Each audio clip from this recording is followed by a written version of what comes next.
So this clip really shows kind of the moral battle going on in Judas's head. Judas's, I think, primary concern is that he will be damned for condemning an innocent man to death, to essentially making up reasons for Jesus to be arrested, and then the sort of biblical acceptance of the blood money. Mm-hmm. So there's an interesting line in this clip where Judas says, I really didn't come here of my own accord. So there's a question of who exactly is drawing Judas to betray Jesus. Is he sort of overcome by Jesus' radicalism? Is he being led by something else? Mm-hmm. Yeah, it becomes a big question of if he didn't come of his own free will, what does that mean? Who is then drawing him there? Or is he making excuses? You could make that judgment too. Or he really seems to want to absolve himself of what he's doing. Yeah.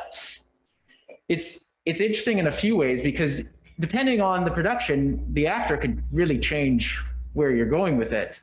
We could see in this particular version that he's really struggling. Like he's continually battling. His movements are very staccato. Like he's running around everywhere, where the Pharisees are very stagnant. They move together. They're unified. They're very forceful about it. Which means that there's a real battle going on. And the question is, who is the battle with? If it's in this particular version, he often literally blames God, right? And so at least in his mind, it seems like he's battling God. Scripture says that he's taken over by Satan.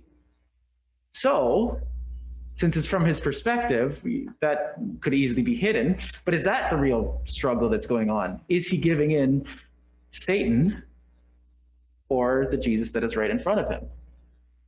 And so that becomes a big question for me, at least.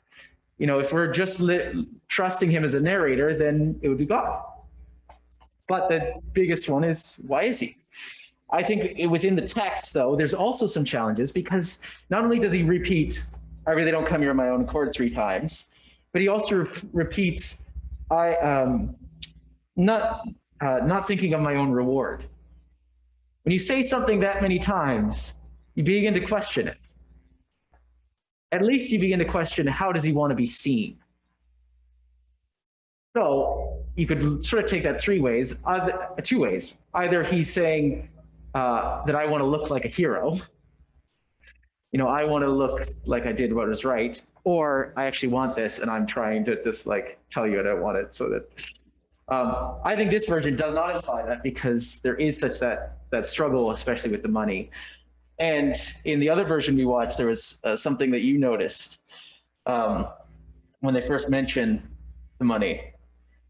Yeah, Judas is kind of, he has this moral predicament where he doesn't want the money at first, but then the Pharisees convince him, oh, well, if we give you the money, you can give it to the poor, you can give it to a charity. And then Judas sort of gradually changes his mind based on those thoughts in his head. So it's once again kind of presenting Judas as this character who's constantly rational. He always wants to think of what's the best thing, almost like pragmatic, I guess, but also like utilitarian as well. He's constantly thinking about the general good, and thinks, well, if we get rid of Jesus, he's only going to cause more problems in the future, and many people will be hurt and injured, and so get rid of the chaos element, which is Jesus, and then things will be better for most people.